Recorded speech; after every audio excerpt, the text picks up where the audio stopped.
नमस्कार दोस्तों। आज बात करने वाले हैं कि एक सक्सेसफुल एंटरप्रेन्योर कैसे बने।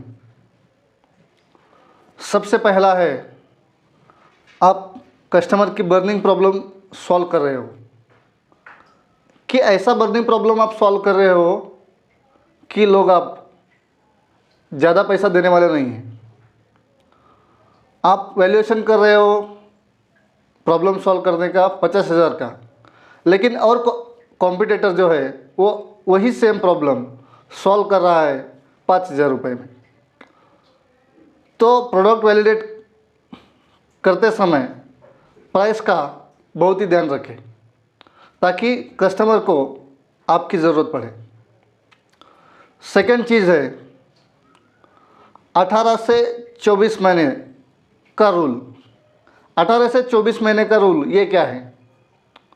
आप जो भी स्टार्टअप शुरू करने वाले, जो भी प्रोडक्ट बना रहे हो, उस प्रोडक्ट को सस्टेन करने के लिए, उस बिज़नेस को चलाने के लिए, उसको बिज़नेस को नेक्स्ट लेवल तक लेके जाने के लिए 18 महीने से लेकर 24 महीने तक जितना भी कैपिटल लगने वाला है उतना कैपिटल आपके पास होना ज़रूरी है। अगर कैपिटल बीच में ख़त्म होता है तो आपका विजन बीच में रुक सकता है। तो आप ध्यान रखें कि 18 से 24 महीने तक आपका कैपिटल आपके पास बना रहे। तीसरा है 100 से लेकर 1,000 कस्टमर का टारगेट आप रखेंगे 18 से 24 महीने के बीच में। आप 100 कस्टमर मतलब आप वैल्यू अगर बड़ा है, मतलब आप बहुत वैल्यूएबल प्रोडक्ट अगर बना रहे, उसका प्राइस ज़्यादा है, 1 लाख, 2 लाख, 5 लाख अगर है, तो आप 100 कस्टमर पहले एक्वायर कर सकते हैं।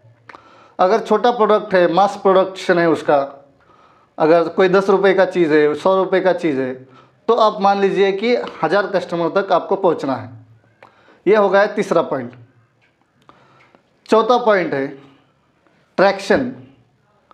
ट्रैक्शन का मतलब है कस्टमर का traction. Number of paying customer कितना है, आप वैल्यू निकाल लीजिए। नंबर ऑफ पेइंग कस्टमर के बाद नंबर ऑफ रिपीटेडली कस्टमर कितना आ रहा है, उसके ऊपर भी आप ट्रैक करना चाहिए। एक ट्रैक्शन बनाना चाहिए कि ताकि आपको पता चले कि कस्टमर रिपीटेडली आ रहा है या फिर नहीं आ रहा है। नंबर 4 है, आप जो भी जॉब कर रहे हैं या फिर बिजनेस कर रहे हैं या फिर स्टूडेंट है तो आपका कैंपस का आप इस्तेमाल कर लीजिए कि प्रोडक्ट बनाने के लिए जो भी आप इनोवेशन लाना चाहते हैं, तो उसके हिसाब से आपका कैंपस, आपका लैबोरेटरी, आप उसी को इस्तेमाल करके आप एक बेहतरीन प्रोडक्ट बना सकते हैं। मान लीजिए आप मैन्युफैक्चरिंग कंपनी में हैं, तो उस मैन्युफैक्चरिंग कंपनी के दौरान आप अगर कुछ इनोवेशन करना चाहते हैं तो उस वर्क के दौरान आप उस वर्क का प्लेस इस्तेमाल कर सकते हैं कि आप मतलब जो भी प्रोडक्ट बना रहे हैं उसके लिए। नेक्स्ट पॉइंट है फंड रेजिंग। फंड रेजिंग करते समय बहुत लोग, जो भी अभी करंट चल रहा है शार्क टैंक, तो वो पूछते हैं कि पिछले मंथ का आपका सेल कितना है, पिछले साल का आपका सेल कितना है, आपका रिपीटेडली कस्टमर कितना आ रहा है, 50% एवरेज कितना है। वो सब शार्क्स देख के आपको इन्वेस्ट करते हैं। जब आप शार्क टैंक के या फिर जो भी इन्वेस्टर के सामने अगर पिच रखते हैं तो इन सारी चीज़ों का आपको ध्यान रखना है। और लास्ट फाइनल वन इज़, जो भी इन्वेस्टर के सामने अपने अथॉरिटी रख के बात करना।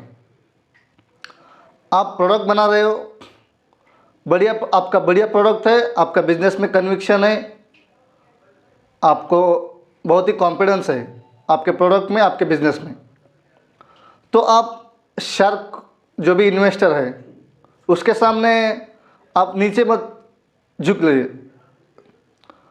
कोई नेगोशिएशन कर रहा है तो भी आपको डटे रहना है।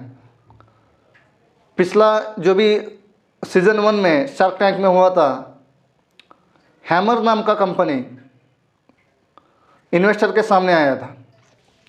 हैमर नाम का कंपनी का CEO इन्वेस्टर के सामने आने के बाद बोर्ड के फाउंडर ने उनको डायरेक्ट कंपनी का मतलब कंपनी बाय करने का 100% शेयर का उन्होंने ऑफ़र किया। तो ऐसा स्टेज में आप इन्वेस्टर के सामने आपके इमोशन पे कंट्रोल होना चाहिए। हैमर बिजनेस का वही हुआ, जब बोर्ड के फाउंडर ने 100% का स्टेक मांगा तो वो सीईओ भोगला गया और वो 50% का मार्केट शेयर पे 1 करोड़ रुपए का इन्वेस्टमेंट उन्होंने रेज किया। तो ऐसा आप बिल्कुल इन्वेस्टर के सामने ऐसा मत कीजिए ताकि आपका वैल्यूएशन ख़राब हो, ताकि आपका बिजनेस में आपको जो वे बना रहे हो, जो यूनिक प्रोडक्ट आप बना रहे हो, उसमें आपको बाधा हो सकता है। इस वीडियो में इस अंत तक मेरे साथ बने रहने के लिए आप सबका बहुत बहुत धन्यवाद। Thank you.